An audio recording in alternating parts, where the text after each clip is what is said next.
지금까지 한 번도 깨지지 않았던 지지선을 델타 프라이스라고 부르거든요. 네. 지금 수치상 나타나는 바닥은 45,000에서 43,000달러.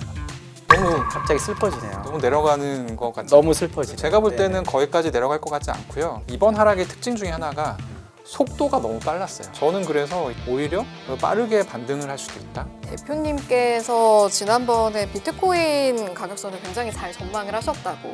그래서 그래요? 네, 그래서 이번에도 혹시 올해 가격 전망을 좀 네. 구체적으로 한번 물어봐 달라는 요청이 들어왔어요. 저는 달러 얘기했었거든요. 연말 기준으로. 여전히 바뀐 게 없다. 과거에 이제 코인쟁이들한테 이렇게 물어보면 대부분 비트코인은 영원 불멸하다는 식으로 얘기할 거예요. 근데 그렇지 않을 수도 있어요. 완전 100% 개인 의견이다라는 네, 걸 다 개인. 하고 네네네. 얘기를 하면 저는 경제 위기가 온다면 네.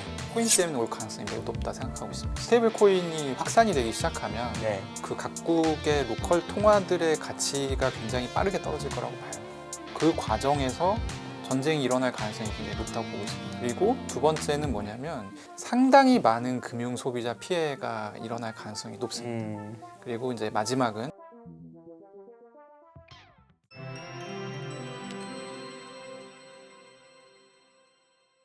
이제 시청자 여러분들도 워낙 궁금해하시기도 하고 저희들끼리도 이제 요즘에 코인 이야기를 저도 주변 친구들과 자주 하게 되는데 일단은 한번 최근 시장 흐름부터 정리를 좀 하고 가죠. 최근 코인 시장에서 주목되는 흐름 한번 총정리해 주시면 좋을 것 같습니다. 네, 이게 원래 총정리까지는 필요 없는 내용인데 사실 최근에 큰 하락이 있었잖아요. 네, 그거에 대해서 이해를 조금 어렵다라고 하시는 분들이 많아서 작년 말부터 있었던 변화를 좀 설명을 드리려고 합니다.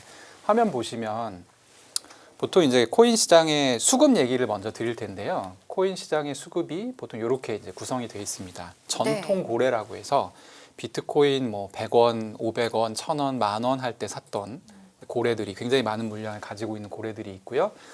그리고 중간에 있는 게 새로운 고래라고 해서 보통 이제 월가 금융사들이나 아니면 뭐 DAT 기업이라고 해서 디지털 에셋 트레저리라고 해서 기업인데 코인을 사서 모으는 거를 주요 비즈니스 모델로 하는 기업이 생겼어요, 올해. 그래서 스트레티지라든지 아니면 비트마인이라든지 이런 기업들이 이제 DAT 기업이 되겠고요. 그리고 비트코인 현물 ETF, 이더리움 현물 ETF 이런 ETF들이 이제 고래에 이제 분류가 됩니다. 네. 그리고 이제 나머지는 저희 같은 이제 개미, 보통 크립토 업계에서는 이제 새우라고 부르는데요. 이게 새우인 이유는 이제 돈 많이 작은 갖고 글씨로 호구라는 게 전 딱 눈에 딱 띄는데요. 아, 그렇죠. 네. 네. 뭐 이렇게 다 들어가 있습니다. 네. 고래가 아니면 전해요, 저. 예. 이렇게 되어 있는데요. 사실은 전통 고래의 영향력이 어마무시합니다. 왜냐하면 굉장히 싼 가격에 샀기 때문에 네. 언제 팔아도 부담이 없고 굉장히 비트코인을 많이 들고 있어요. 그래서 요 그림은 뭐냐면 이제 온체인 데이터라고 해서 보면은 코인은 블록체인에서 거래가 이제 확정이 되는데 전자지갑이라는 이 매체를 중심으로 이동을 하기 때문에 데이터가 어떻게 움직이고 그러니까 누가 어디로 얼마를 언제 어떻게 보냈는지를 누구나 볼 수가 있게 돼 있어요. 그래서 네. 이 데이터를 이제 정리를 할 수가 있게 되어 있는데요. 요거 같은 경우는 전통 고래들이 언제 팔았는지를 좀 볼 수 있는 데이터입니다. 그래서 전자지갑 자체가 7년 이상 된 전자지갑이 보면은 주황색 선이 있고 빨간색 선이 있잖아요. 네. 빨간색 선은 5억 달러 정도를 움직인 거고요. 주황색 선은 이제 1억 달러 정도로 움직인 건데 언제 움직였는지를 쭉 보시면 2025년 직전, 그러니까 2024년 12월 정도부터 지금 굉장히 빼곡하게 선들이 배치가 돼 있는 걸 알 수 있죠. 그러네요. 네. 보통 이 고래들이 돈을 움직였다는 거는 매도 전조 현상으로 봅니다. 그래서 저게 이제 가격대로 보면 대략 10만 달러 정도예요. 그래서 코인 시장의 수급은 작년 말부터는 고래들 위주로 해서 굉장히 많은 매도가 있었다라고 보시면 됩니다. 근데 이거 아셨어요? 모르셨죠? 몰랐죠. 몰랐죠. 저도 네. 몰랐어요. 데이터를 보기 전까지 몰랐는데 왜 우리가 몰랐냐면 요거 같은 경우는 이제 이 개인 데이터라서 보기가 좀 조잡한데요. 여기 알록달록하게 되어 있는 것이 비트코인 이게 되네요. 요렇게 이제 알록달록하게 되어 있는 요 선이 비트코인 가격선이고요. 네. 그리고 밑에 히스토그램을 보시면 편합니다. 여기에 형광색으로 되어 있는 것이 기관 투자자들, 그러니까 뉴 고래라고 했던 사람들이 비트코인을 많이 산 정도라고 보시면 됩니다. 네. 그래서 요 이제 기둥이 하나가 엄청 크게 솟아있죠. 여기가 언제냐면 2024년 12월입니다. 그러니까 요때 기관 투자자들이 많이 샀던 거예요. 그래서 우리는 고래들이 그렇게 많이 팔고 있는지를 몰랐던 거죠. 근데 이게 최근에 무슨 일이 벌어지고 있냐면 이 물량이 점점 좀 떨어지기 시작합니다. 화면에서 보시다시피. 그래서 11월 초가 되면 이게 음수로 바뀌어요. 그래서 지금은 이 뉴 고래들이 수급상으로 볼 때 전통 고래들의 매도를 받아주지 않고 있는 상황이고요. 그래서 이제 큰 하락이 나타났다고 볼 수 있습니다. 이 하락의 계기 자체는 사실 10월 달에 그 미국이랑 중국이 관세 전쟁을 좀 재개할 수 있다 이런 얘기가 나왔었죠. 고날 크립토 이 파생 상품 시장에서 대략 한 190억 달러 정도가 청산이 됐어요. 그게 계기가 돼서 사실은 이제 많은 매수 압력이 일거에 사라지면서 가격이 쭈르륵 밀렸다. 네. 이런 이제 분석들이 많이 있는데요. 일단 요게 지금 상황이고요. 아까 이제 제가 얘기했던 뉴 고래에 뭐가 있냐? 크게 DAT 기업이 있고 그리고 이제 ETF 물량이 있다라고 말씀드렸는데 요거 같은 경우는 아르테미스라고 하는 이제 온체인 데이터 분석 기업에서 만든 건데요. 요 이 빼빼로 같이 생긴 거, 네. 요게 이제 DAT가 가지고 있는 물량, 자산 물량이라고 보시면 됩니다. 그래서 대략 한 10월 7일 정도에는 비트코인을 보유한 DAT 기업의 총 물량이 한 90억 달러 정도 됐었어요. 근데 그게 한 달 사이에 한 3분의 1이 지금 이제 증발됐습니다. 증발됐다는 건 이제 매도가 됐다는 거죠. 가격이 빠져서 그런 건 혹시 아닐까요? 이거 같은 경우는 이제 그쵸 가격이 빠져서 왜냐면 그런 스트래티지 같은 거 경우는 개수는 안 줄었더라고요. 왜냐면 홈페이지에 매일 공시를 하니까. 네네. 네. 가격이 빠져서 그런 부분도 일부 있는데 네. 스트래티지 말고 이후 네. 그 이제 여러 가지 DAT 기업들이 또 있잖아요. 네. 그런 기업들 중에서는 또 판매를 한 게 공시가 되기 때문에 네. 그런 경우가 이제 간간히 보고가 되면서 여기서 물량이 많이 빠졌다라고 되어 있고 이더리움 같은 경우도 지금 사실 비트마인이라든지 그리고 샤프링크가 이제 원투펀치거든요. 네. 근데 여기들은 오히려 그 기간 동안에 많이 샀어요. 많이 샀는데 나머지 기업들은 아무래도 자사주 매입 필요성이 있다라고 하면서 이제 많이 팔기도 하고 그렇게 돼서 DAT 기업들 같은 경우는 지금 이제 판매를 많이 한다라고 봐야 되고요. 끝에 여기 빼빼로가 계속 줄어들다가 여기 살짝 커졌잖아요. 네. 이게 이제 어제 데이터인데 주말 사이 그리고 이제 어제 조금 많이 사서 지금 이게 늘어났다라고 보시면 되겠습니다. 그렇군요. 그러면은 굳이 여기까지만 설명. 아니 더 설명하셔도 돼요. 네. 네, 이게 사실 이제 오늘 이제 약간 많은 공격을 받을 수 있는 얘기인데요. 편하게 하십시오. 네. 네. 그러면 왜 갑자기 그 이 기관 투자자들이 좀 이렇게 원래 계속 사다가 이게 포기를 하기 시작했냐? 제가 생각하는 가설은 뭐냐면 미국의 단기 금융 시장에 좀 유동성 경색이 심해지면서 SOFR이라고 하는 이제 금리가 있거든요. 그게 네. 10월 초부터 올라오지 말아야 될 구간으로 많이 올라왔어요. 그리고 상당 기간 머물렀습니다. 그래서 그 기간이 길어지게 되면서 아무래도 지금 이 결국에는 이제 레포 금리의 평균이거든요, 저게. 그래서 이제 레포 금리, 레포 거래를 많이 하는 헤지 펀드나 뭐 이런 쪽에서 올해 장사를 했을 때 좀 이익이 많이 난 부분, 뭐 나스닥이라든지 코인이라든지 여기서 이제 말하자면 현금화를 해서 이제 여기서 좀 이제 포지션이 좀 타이트한 그런 포지션에 대비하기 위해서 현금화를 네. 한 게 아닌가 그런 생각을 하고 있습니다. 알겠습니다. 결국은 아까 이제 NAV 얘기도 제가 좀 가격 얘기를 할 수밖에 없는 이유가 NAV는 사실 개수를 의미하는 건 아니니까 net asset value이기 때문에 보통 금액이라서 결국은 저 데이터가 가격에 상당한 영향을 좀 받았다고 생각을 하는데 저희 이제 시청자분들이나 뭐 저도 호구의 1인 저도 마찬가지로 네.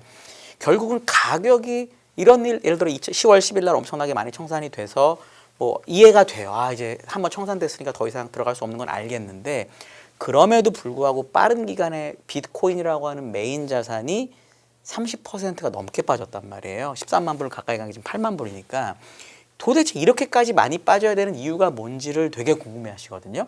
그거를 혹시 설명을 혹시 해주실 게 있는지를 너무너무 왜냐하면 차트로만 보면 7만 불까지 가도 하나도 이상하진 않거든요. 그렇죠. 일반적으로. 그래서 그거를 좀 설명해 주시면 제일 궁금해 하실 것 같아요. 근데 이게 네. 사실은 보통 이제 트레이딩을 저는 하니까 네. 트레이딩 하시는 분들은 아시겠지만 최근 들어서 이제 가장 좀 상승 그 가격적인 상관관계가 높은 게 이제 네. 나스닥 100하고의 상관관계를 많이 보거든요. 네. 0.8 정도가 지금 수치상으로는 나오는데 사실 이제 원래 0.8보다 훨씬 좀 상관관계가 오히려 더 높았고요. 최근 6개월 정도 전부터 나타나는 이제 경향성이 뭐냐면 올라갈 때는 10분 못 따라가는 경향성이 좀 나타나고 내려갈 때는 또 더 많이 따라가는, 그러니까 낙폭은 크고 상승폭은 이제 못 따라가는 네. 그런 경향성이 좀 나타나고 있습니다. 그런 경향성이 나타나다 보니까 이제 결국에 지금 주식시장도 미국 주식시장도 이제 버블이다 아니다 이런 얘기들이 계속 있잖아요. 그러니까 불안한 마음이 저는 좀 많이 작용을 하지 않았나 싶어요. 그러니까 네. 과거 21년 전 같은 경우는 비트코인 혼자서 거의 완벽한 아웃퍼폼을 했었거든요. 근데 그때 그게 나왔던 이유는 이게 신종 자산이기도 했지만 사실 국가 단위에서의 어떤 기업 육성이 두드러지지 않았던 측면도 있습니다. 네, 이번 같은 경우는 AI 기업들, 매그니피센트 기업 같은 경우들을 이제 트럼프 대통령이나 미국 행정부가 나서서 뭐 중동 같은 데 데리고 다니면서 매출 먹여주고 막 하잖아요. 그런 걸 봤을 때 비트코인보다 저쪽이 상승률이 훨씬 높은 거 아니야? 지금 이런 어떤 버블들이 조금 있는 것 같은데 그 상황에서 확실하게 올라갈 게 있다라고 하면 그게 뭐겠냐? 비트코인 아닌 것 같다라는 판단들이 시간이 지나면서 좀 중첩이 됐기 때문에 그런 결과로 이어지지 않았나 하고 생각하고 있습니다. 왜냐하면은 이 빠지기 전까지만 해도 비트코인의 수익률이 나스닥보다 훨씬 좋았거든요. 10월까지만 해도. 왜냐하면 나스닥이 올해 많이 오른 것처럼 보이지만 20% 정도밖에 못 올랐습니다. 사실은. 근데 비트코인은 이번에 빠지기 전까지는 그거보다는 또 괜찮았었으니까 갑자기 이제 10월 이후에 이런 급격한 하락이 나타났거든요. 그 모든 가격 하락은 결국은 매수자보다 매도자가 많다라는 얘기고 그 매도자들이 아까 얘기하신 금리 저도 이런 거에 동의하는데 그런 거 외에 코인 업계에서 내부적으로 느끼는 게 뭔지에 대한 질문이라고 생각하셔도 될 것 같아요. 그러니까 저 매크로 저런 거는 뭐 나스닥 이런 거는 뭐 당연히 우리가 생각하는 건데 코인 전문가로 오셨으니까 뭔가 우리 같은 일반 호구가 모르는 이 내부적인 무슨 문제가 예를 들어 뭐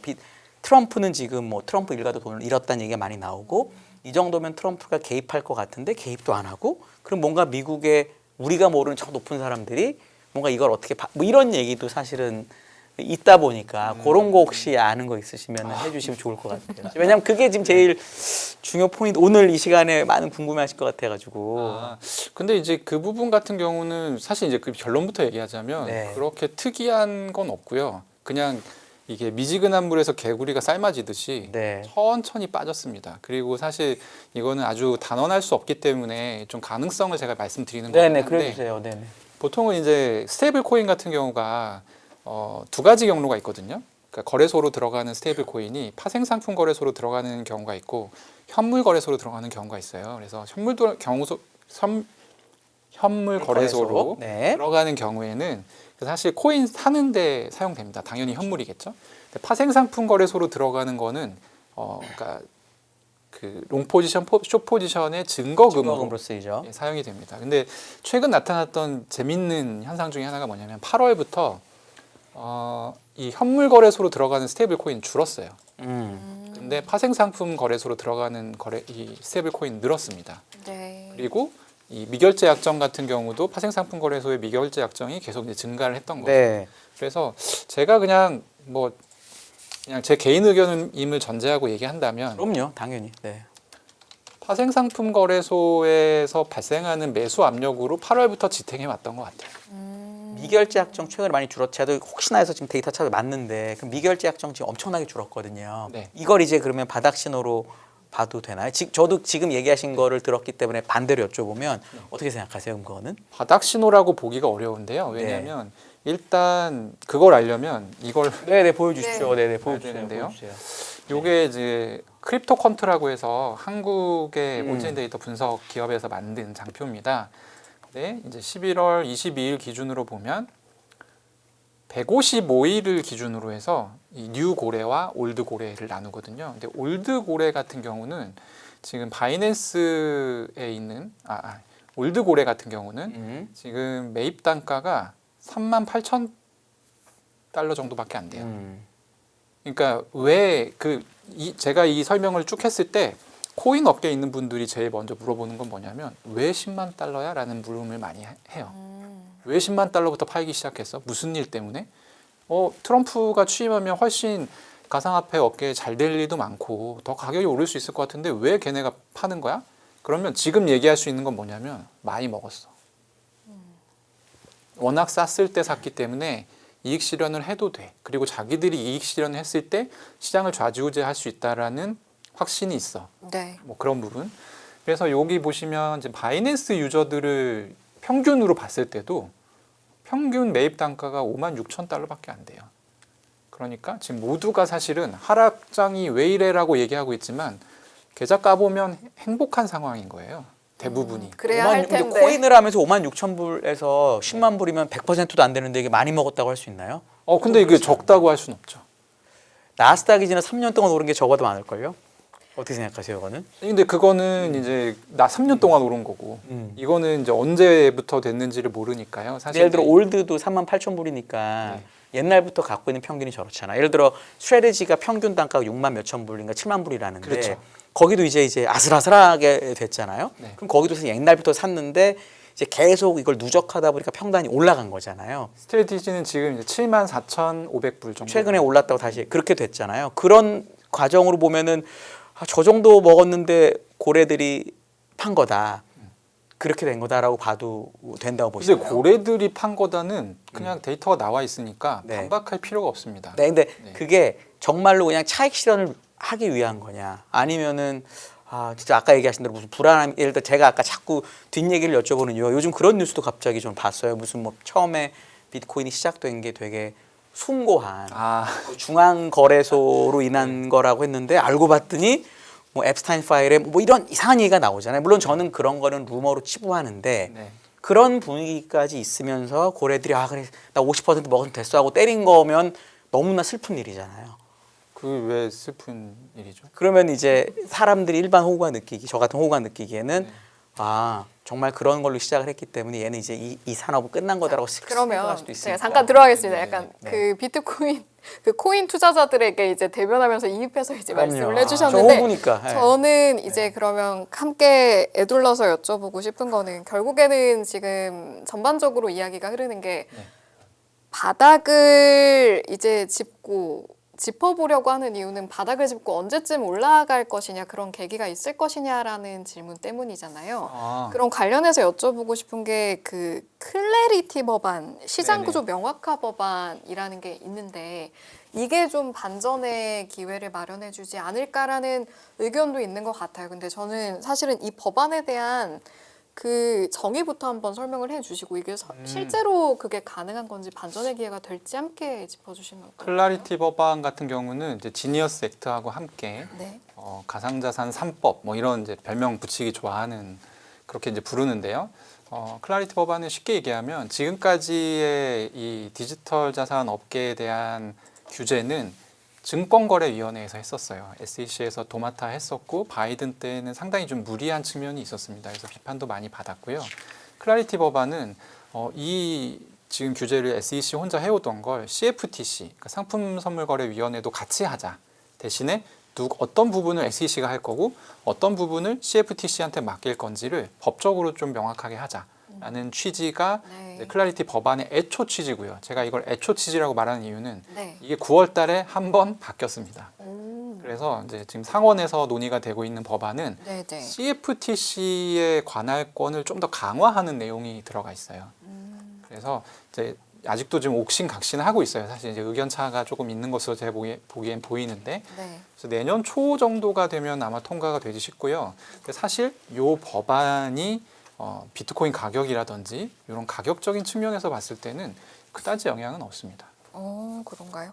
그러면 제일 연동해서 좀 주시해야 될 것들이 뭐라고 보시는지 기준점을 한번 일단 좀 약간 뻔할 수도 있지만 지금 다 이제 12월 FOMC 금리 인하 기다리고 그렇죠. 많이 있잖아요. 얘기하고 있죠. 네. 그거 말고 없어요. 그거 너무 지겨워. 그거는 누구나 아까 SOFR 그거는 정말 그냥 비트코인 전문가가 아니어도 할 수 있는 얘기. 저 같은 사람도 얘기하는 거거든요. 네. 그거 말고 얘기해 주시면 너무 좋을 것 같아요. 아니 근데 그게 되게 급해요. 왜냐하면 제가 파악하는 이유는 네. 시중 유동성이 쫄아붙었을 때 네. 그러면 현금화를 뭐부터 시킬 거냐. 근데 그건 이 이제 질문에- 자산 배분의 차이라서 저는 이제 오늘 경력을 보니까 이런 거 여쭤보기 싫고 아까 제가 자꾸 딴 얘기를 물어본 게 그거는 그냥 너무나 치면 다 나오는 거니까 그래요? 네네. 뭔가 아까 이제 고래 얘기도 왜 여쭤봤냐면 네.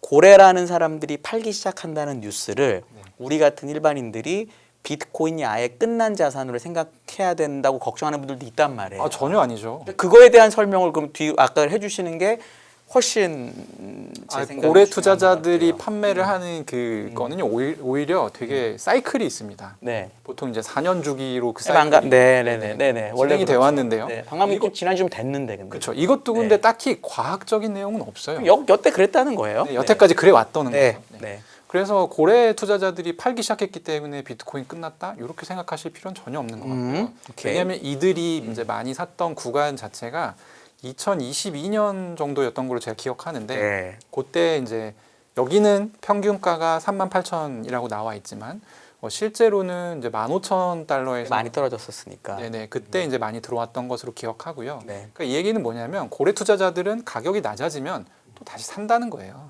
그래서 그걸 너무 나쁘게 생각하실 필요는 없을 것 이 같아요. 사람들의 매매는 사이클이라고 봐도 됐다. 그렇게 보시는 거죠. 아니요 사이클이 아니라 자기들이 필요할 때 사겠죠. 그러니까 이제 그냥 이게 아니야라고 파는 게 아니라 비싸지면 팔고 싸지면 사 이런 사이클이라는 근데 이제 거죠. 비싸지는 사이클이 비트코인 반감기에 맞춰서 지금까지 진행이 됐었기 그래서 때문에 네. 비싸지면 이익 실현을 하는 거잖아요. 네. 내려가는 거고. 네. 그래서 요게 이제 하다 보니까 4년 사이클이 됐던 네. 거죠. 그러면 네. 이번 같은 경우는 어디까지 내려갔을 때 살 거냐. 그렇지. 이게 제일 중요하다는 거죠. 그렇지. 얘기 그 해주세요. 너무 중요한 얘기. 그러니까 근데 아까 얘기하신 금리나 이런 거는 왜냐하면 지금 나스닥을 보는 저는 이제 주식이나 이런 걸 하니까 나스닥을 보든 국내를 보든 모든 분들이 얘기하는 게 그 단기 금리 얘기를 너무 많이 하거든요. 그리고 얘기하신 것처럼 비트코인은 유동성이 가장 취약하니까 네. 그러니까 그거는 이제 그런 건데 지금 하신 게 전 답 같아요. 어떻게 돼요? 네, 어떻게 될까요? 근데 이거는 굳이 할 필요가 없는 얘기일 수도 있습니다. 네. 왜냐하면 네. 이건 장표를 제가 안 갖고 왔는데 네, 네. 지금 이제 비트코인에 그냥 프라이스가 있고 음. 그 실현 가격이라는 개념이 있어요. 팔아서 이득을 본 가격.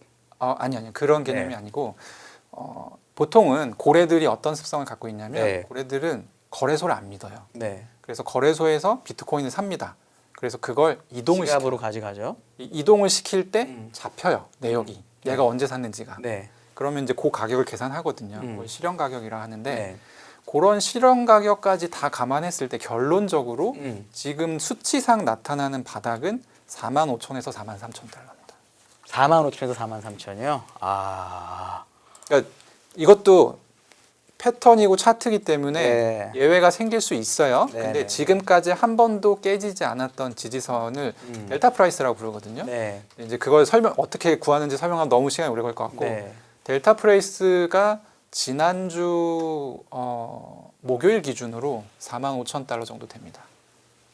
45,000달러. 네. 45,000달러면 너무 갑자기 슬퍼지네요. 너무 내려가는 것 같죠. 너무 슬퍼지네요. 제가 볼 때는 네네네. 거기까지 내려갈 것 같지 않고요. 네. 왜냐하면 그러니까 이게 자꾸 그 동안에 어땠다를 말씀드리는데 이게 이제 사실 저희가 투자할 때는 상당히 중요한 부분이라서 그렇게 얘기를 할 수밖에 없고 이번 하락의 특징 중에 하나가 속도가 너무 빨랐어요. 맞아요. 네, 그냥 평소 하락장에 접어들었다고 가정을 해도 속도가 굉장히 빨랐고 저는 그래서 이게 전통적인 어떤 경로를 거친다기보다는 오히려 빠르게 반등을 할 수도 있다. 속도가 너무 빨랐기 때문에 네. 네. 하락장에 접어들면 보통 고래들도 싼 가격에 팔기 싫거든요. 네. 그래서 특정 구간 동안에 횡보하는 기간을 반드시 거칩니다. 네. 직전 하락장 같은 경우는 3개월이 있었고요. 맞아요. 네.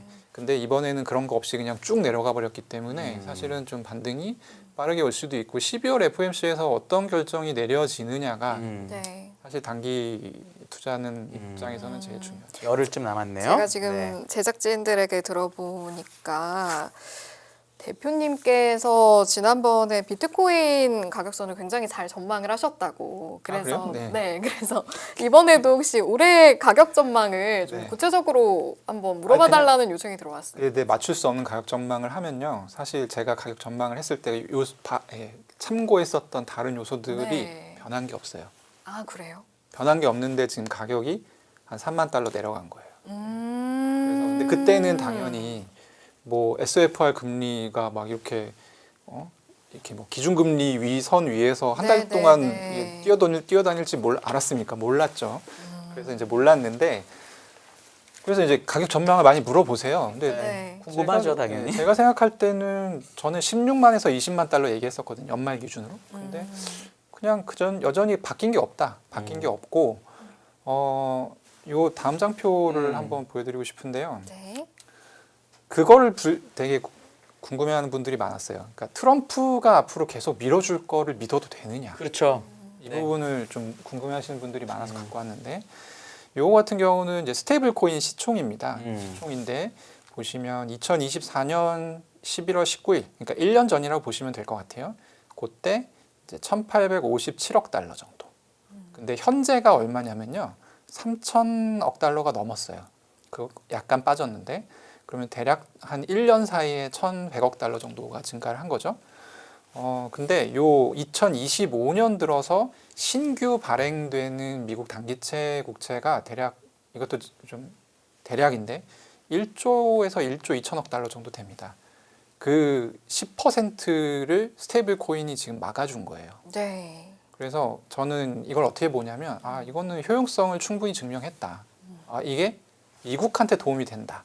그렇기 때문에 공화당이 집권을 하든 민주당이 집권을 하든 이 부분을 좀 늘리겠다라고 하는 거는 계속 진행이 될 것 같아요. 그래서 스테이블 코인인데 늘어나게 되면 네. 이걸로 할 수 있는 게 코인 사는 거랑 아까 얘기했던 화생상품 거래소에서 증거금으로 사용하는 거 정도가 지금 80% 이상이거든요. 그래서 저는 어쨌든 스테이블 코인이 지금 뒤에서 좀 든든하게 버티고 있기 때문에 네. 내년에 뭐 이게 좀 윤리적으로 맞는 얘기인지 모르겠습니다. 근데 어쨌든 지금 파월 의장이 곧 이제 퇴임을 하잖아요. 네. 5년까지가 임기니까 그 전에 아마 후임자 정해지게 될 거고, 그렇게 되게 되면 트럼프는 계속 돈을 풀고 싶어하는 상황이니까 그 유동성 세례를 암호화폐 시장이 좀 많이 받을 가능성이 높지 않나라고 생각하고 있습니다. 그 보통 이제 비트코인 관련돼서 밸류에이션을 할 때 뭐 금하고도 비교를 하고 또는 뭐 이거 있잖아요. 평균 MRVR인가 뭐 그걸로 비교하는 여러 가지를 가지고 밸류에이션을 하는데 사실은 이게 현금음이 없다 보니까 사실 코에 걸면 코골이고 귀에 걸면 이거 금도 비슷하거든요. 그런 차원에서 우리 대표님 보실 때 네. 가장 그래도 적합해 보이는 밸류에이션 방법은 뭐예요? 비트코인에서? 뭐 금시총의 몇 %도 있고 아니면 뭐 아까 얘기한 실현 가격 이런 것도 있고 여러 가지가 있는데 뭐가 가장 뭐 책으로 원가를 쓰는 사람도 있고 정말 다양한데 뭐가 제일 맞다고 보세요? 약간 동문서답일 수 있는데요. 네. 최근에 양자 컴퓨터 그 리스크가 다시 제기되고 있거든요. 비트코인 이제 암호 깨진다 이거. 네. 네. 그 오래전에 만들어놨던 지갑 같은 경우가 양자 컴퓨터 해킹이 굉장히 취약합니다. 실제로. 그래서 비탈릭 부테린이라고 이더리움 만든 친구가 얼마 전에 이제 컨퍼런스에서 2028년까지 이더리움은 양자 컴퓨터 암호 대응 체계를 완벽히 업그레이드 해야 된다 이런 얘기를 했고요. 그러니까 명확하게 제가 보기에는 비트코인 겨냥한 발언이에요. 비트코인은 그게 어렵거든요. 왜냐하면 탈중앙화가 너무 잘 되어 있고 완벽히 돼 있죠. 그리고 미국조차도 사실은 전송 자체를 막을 수가 없는 상황이기 때문에 비트코인의 가치가 어디서 오느냐라고 물어보시면 저는 미국조차도 이 뭔가 전송 자체를 좌지우지할 수 없는 그런 언터처블 성격에 있다라고 저는 대답을 해요. 근데 이걸 가격으로 환산하기는 그래서 어렵겠죠. 네네네. 어려운데 그러니까 거꾸로 보면 양자 컴퓨터가 발전 속도가 그렇게 빨라지고 2028년에 진짜 해킹이 된다라고 하면 이거는 비트코인 입장에서는 좀 발등에 떨어진 불일 수 있습니다. 네. 네. 그때까지 합의가 안 될 거예요. 이 오래된 지갑을 없던 걸로 하자라든 합의든 굉장히 어려울 거잖아요. 어려운 게는 불가능하죠. 굉장히 많은 돈이 네. 있는데 그래서 이제 저는 최근에 이제 생각하고 있는 아이디어는 아마도 블랙록이 비트코인을 더 충분히 많이 모은 후에 네. 지금 5% 정도 모은 걸로 알고 있는데 더 많이 모은 후에 한 10% 이상 모으게 되면 하드포크를 하지 않을까라고 생각하고 있습니다. 그래서 그러니까 사실은 비트코인 밸류에이션이 어떻게 돼요? 라고 물어보시는 그 마음은 저도 너무 이해가 가지만 답변이 굉장히 신중할 수밖에 없는 게 네. 과거에 이제 코인쟁이들한테 이렇게 물어보면 대부분 비트코인은 그냥 영원불멸하다는 식으로 얘기할 거예요. 근데 그렇지 않을 수도 있어요. 그리고 이제 그런 부분들은 앞으로 어떻게 되는지를 좀 지켜봐야 되는 측면이 있고요. 네. 그래서 이제 이게 좀 영향가 있는 얘기일 수 있을 것 같은데 비트코인 사이드에서도 그 논의를 굉장히 많이 하고 있습니다. 우리 어떻게 대응해야 되냐. 양자 컴퓨터 이거 필요한데 언제 될지를 모르니까요. 그래서 그런 얘기가 있다 정도로. 그럼 예를 들어 뭐 캐시 우드나 네. 뭐 이런 사람들이 이제 어쨌든 목표가를 내잖아요. 네. 그래서 그분은 뭐 기관 투자자의 자금의 몇 퍼센트가 되면 뭐 이런 얘기를 하는 건데 그런 거에 의미를 두시나요, 안 두시나요, 대표님은? 크게 뭐 네. 좋죠. 저 대신 얘기해 주니까 좋은데. 그러니까 그 의견을 여쭤보는 거예요. 의미를 두는 편이신지. 의견을 여쭤보는 근데 이렇게 거예요. 얘기하고 싶어요. 네. 100만 달러 얘기했잖아요. 100만 달러 네. 갈 수도 있어요. 그러니까 갈수 그분의 정의가 이런 거거든요. 뭐 기관이 총 100만 원이 있는데 그 중에 뭐 2만 원을 뭐 코인에 넣으면 뭐 이런 식인 거잖아요. 근데 저는 그게 사실 지금 얼마를 산다고 그렇게 가지고 오르는 건지에 대한 계산을 어떻게 하는지 잘 모르겠거든요. 그래서 대표님 의견을 여쭤보는 거예요. 더 전문. 분이 생각하는 미래 상이 있을 거예요. 네, 저도 이제 생각하는 미래 상이 있는데 당연히. 제 완전 100% 개인 의견이다라는 네, 걸 다 개인. 전제하고 네네네. 얘기를 하면 저는 경제 위기가 온다면 네. 코인 때문에 올 가능성이 매우 높다 생각하고 있습니다. 그렇기 음. 때문에 그거를 함부로 얘기를 하기가 어떤 다이나믹으로 경제 위기가 올까요? 그러면 일단 지금 스테이블 코인이 위주잖아요. 네.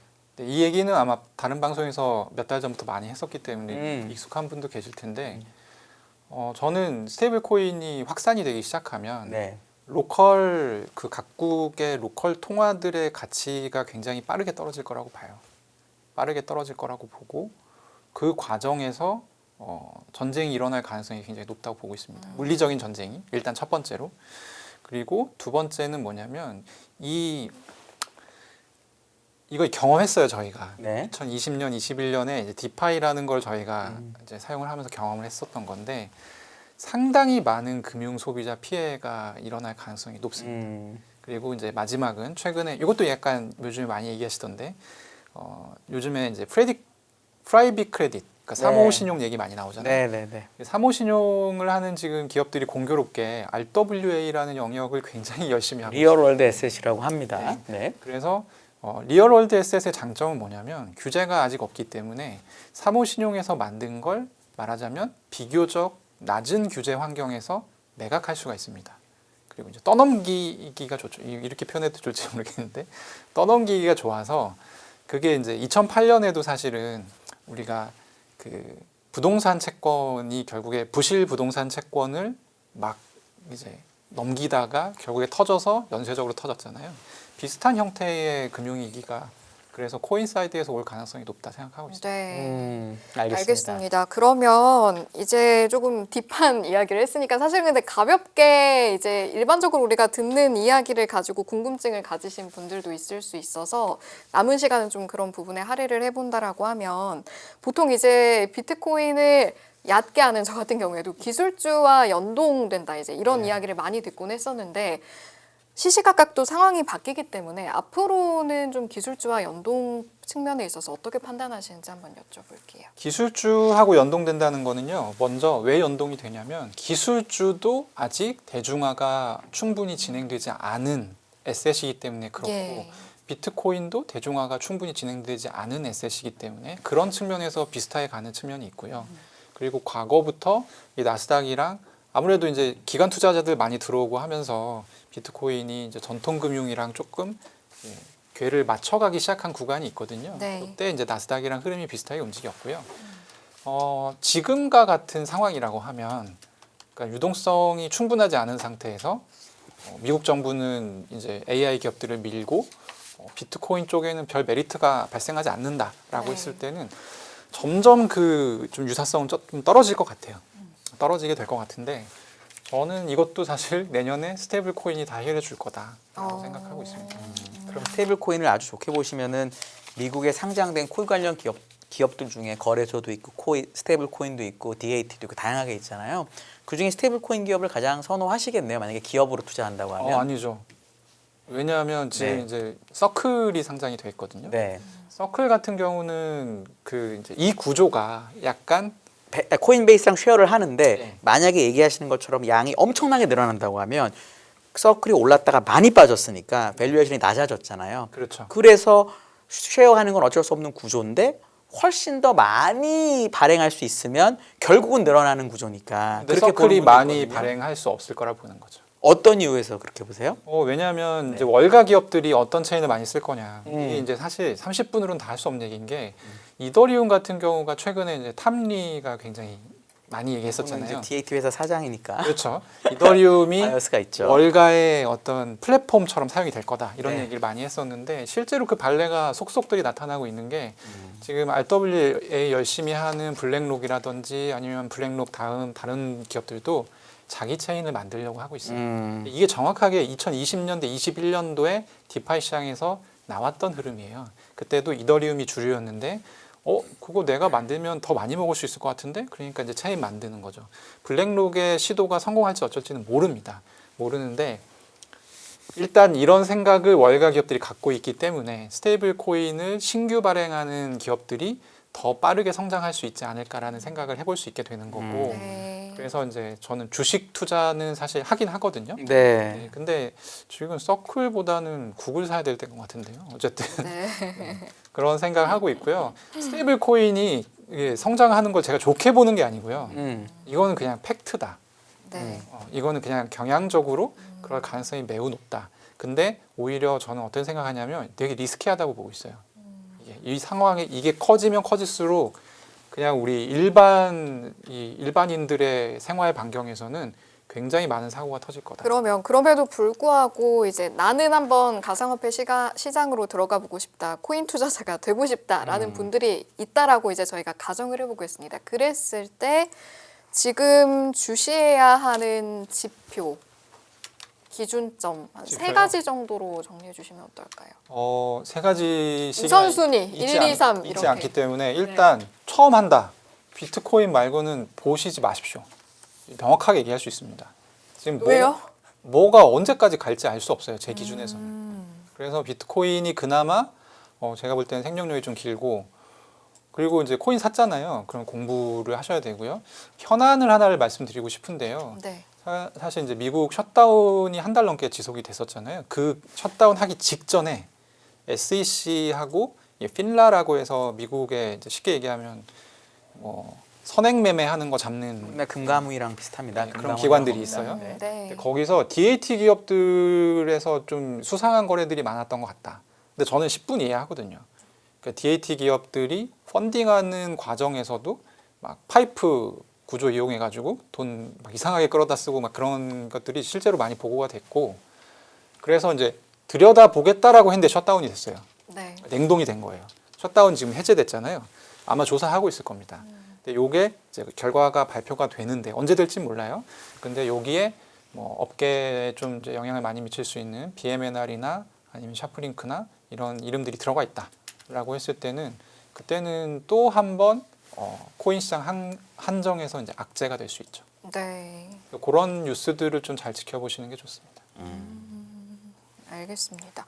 근데 이제 지금 말씀하신 거는 이제 내가 원래 참여를 하지 않고 있다가 네. 참여하는 경우에 특히 더 봐야 되는 걸로 이제 제가 이해를 했다면 원래 참여자들이다라고 했을 때 아까 차라리 이제 뭐 구글을 네. 정말 딱 추천하신 건 아니지만 차라리 이제 그냥 그렇게 운을 띄우실 정도로 눈을 좀 돌려야 될 수도 있다라는 측면에서 저는 말을 하신 걸로 느껴져서 만약에 내가 비트코인 참여자인데 만약에 코인 참여자인데 약간 장에서 그 코인장에서 떠나야 되는 기준점은 그럼 어떻게? 이제 아까 말씀 주셨잖아요. 사실 이제 그걸 얘기하게 될 줄은 몰랐는데 45,000에서 43,000이 지금 한 번도 안 깨진 가격대다. 약간 명확한 가격으로 네, 가격대라고 말씀하시는 보면 거구나. 그리고 이제 비트코인 가격 같은 경우는 최근 며칠 전에 이제 8만 달러 초반까지 떨어졌어요. 8만 네. 1,000까지 갔었던 것 같아요. 그래서 뭐 지금 이제